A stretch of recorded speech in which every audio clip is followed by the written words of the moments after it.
नमस्कार बच्चों, स्वागत है आपका बायोलॉजी क्लास में। आज नीट यूनिट 3 का हम सबसे इम्पोर्टेंट चैप्टर पढ़ने वाले हैं। तो अपनी नोटबुक लेकर बैठ जाइए और ध्यान से समझिए कि इस चैप्टर में हम क्या क्या पढ़ने वाले हैं।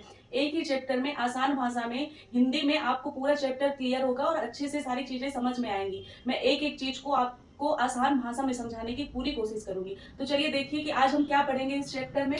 NEET unit 3 cell structure and function.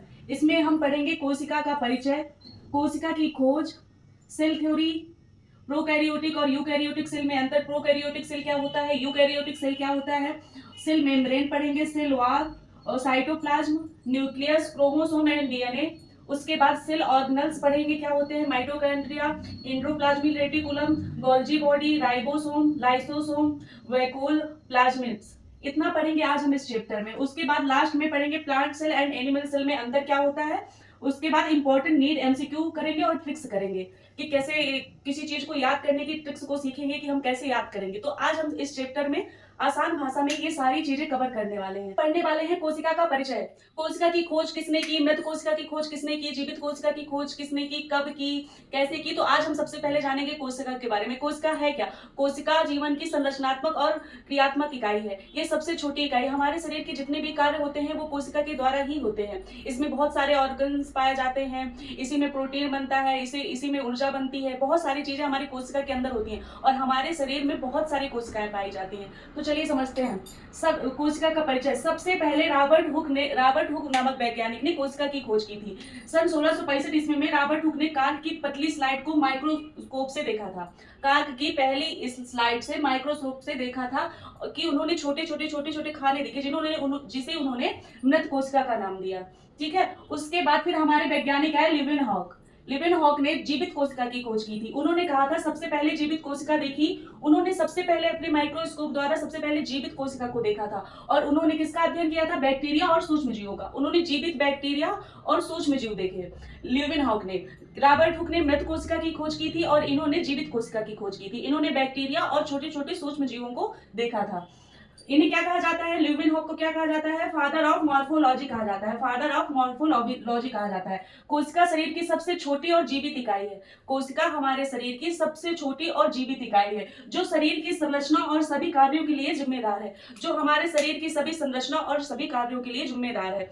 ये हमारी कोशिका हो गई।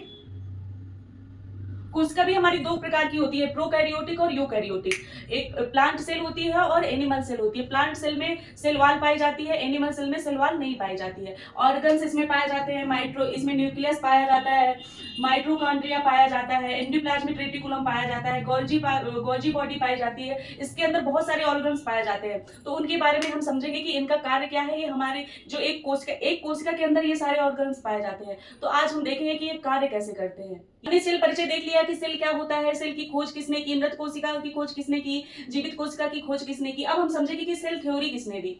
तो देखिए सबसे पहले हमारे वैज्ञानिक है स्लाइडेन, जिन्होंने सन 1838 में बताया कि सभी पौधे कोशिकाओं से बने होते हैं। हमारे वैज्ञानिक स्लाइडेन जो थे उन्होंने बताया कि सभी पौधे कोशिकाओं से बने होते हैं।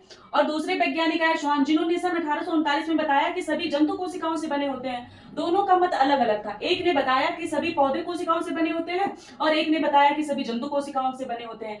दोनों ने अलग, एक ने पौधे पर खोज की और एक ने जंतु पर खोज की, पर दोनों वैज्ञानिकों ने मिलकर कोशिका का सिद्धांत दिया। जो स्लाइडेन और स्वान थे 1838 से 1839 ईस्वी में, दोनों ने मिलकर सिद्धांत दिया कोशिका का। एक ने प्लांट सेल पर बताया और एक ने एनिमल सेल पर बताया। उसके बाद इस पे क्या हुआ, संशोधन हुआ। बहुत दिनों बाद सन 1855 ईस्वी में हमारे एक वैज्ञानिक है रुडोल्फ विर्चो, जिन्होंने सन 1855 में, आप सोचो कि 1839 से कितने दिन बाद संशोधन हुआ।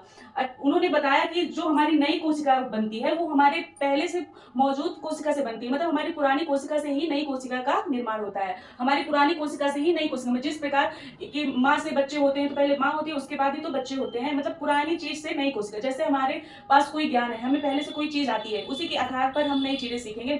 अगर हमें एबीसीडी नहीं आएगी तो हम धीरे धीरे इंग्लिश पढ़ना कैसे सीखेंगे। उसी प्रकार पुरानी कोशिका से ही नई कोशिका का निर्माण होता है। इसे उनसेल्यूला इसेल्यूला कहा जाता है। उन्होंने बोला इसे उनसेल्यूला इसेल्यूला कहा जाता है। तो आपको सेल थ्योरी समझ में आई। मेरा तो यही होता है कि एक ही क्लास में मैं इतनी बार आपको बिल्कुल आसान भाषा में समझा दूं कि आपको रट जाए।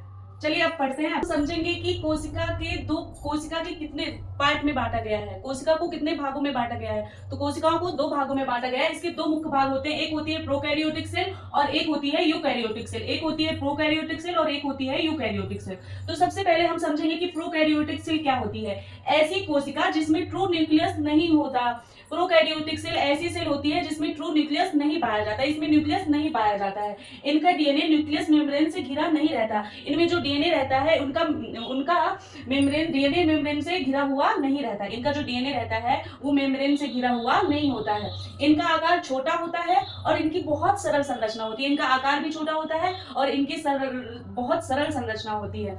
और इनमें मेम्ब्रेन बॉन्ड वाले ऑर्गन्स नहीं पाए जाते हैं। इसमें जो मेम्ब्रेन बॉन्ड वाले ऑर्गन्स होते हैं जैसे माइटोकॉन्ड्रिया हो गया, हरित लवक हो गया, वो प्रोकैरियोटिक सेल में नहीं पाया जाता है। उदाहरण के लिए क्या हो गया, बैक्टीरिया। उदाहरण के लिए प्रोकैरियोटिक सेल का उदाहरण हो गया बैक्टीरिया, साइनोबैक्टीरिया। इसमें मेम्ब्रेन बॉन्ड वाले ऑर्गन्स नहीं पाए जाते।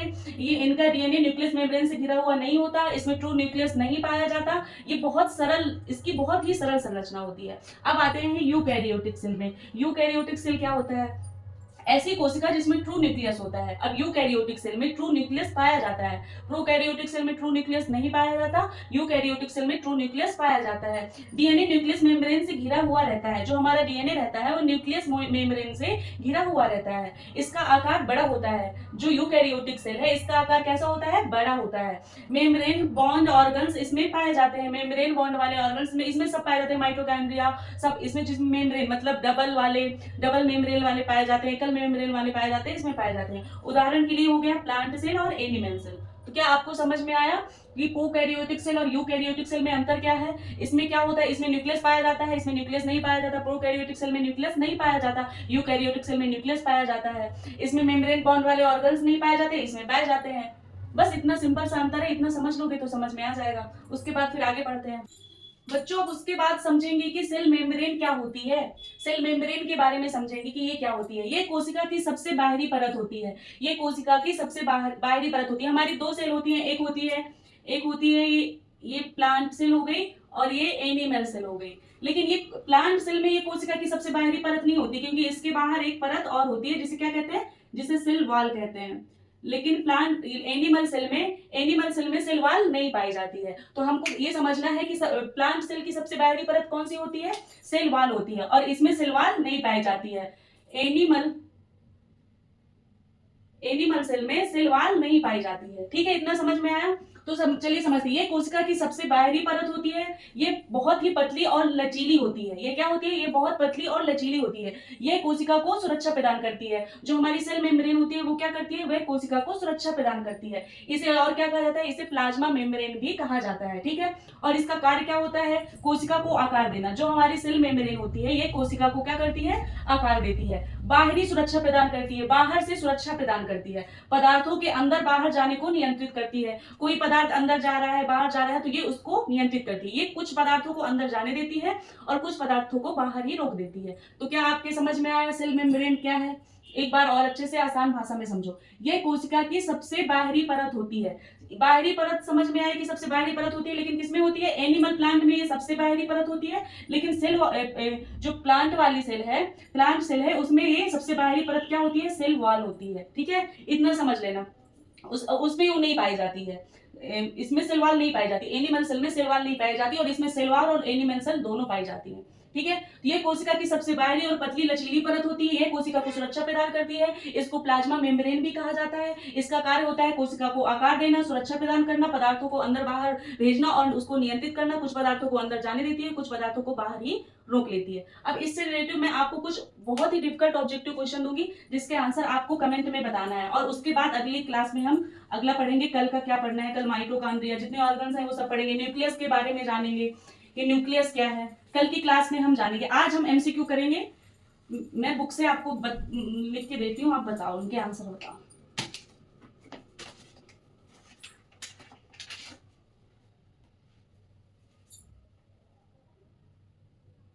बताना है आपको पादप कोशिका, जो प्लांट सेल होती है, पादप कोशिका में प्लाज्मा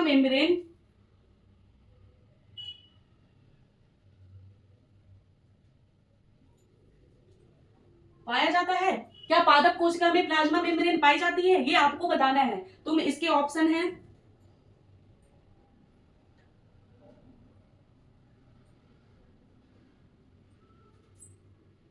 कोशिका भित्ति एवं केंद्रक के बीच पाई जाती है, ये कोशिका भित्ति और साइटोप्लाज्म के बीच पाई जाती है,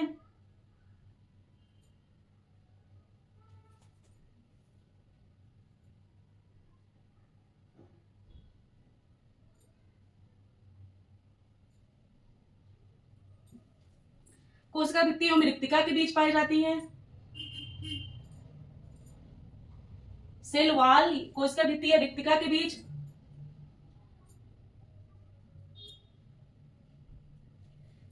या एंडोप्लाज्मिक रेटिकुलम के पास पाई जाती है।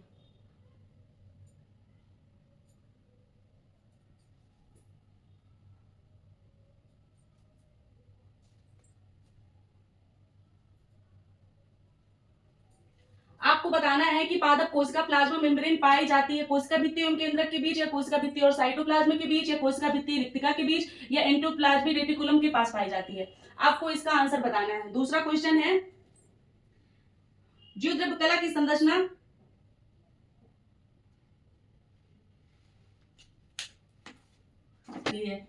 इसका आंसर आपको कमेंट में बताना है।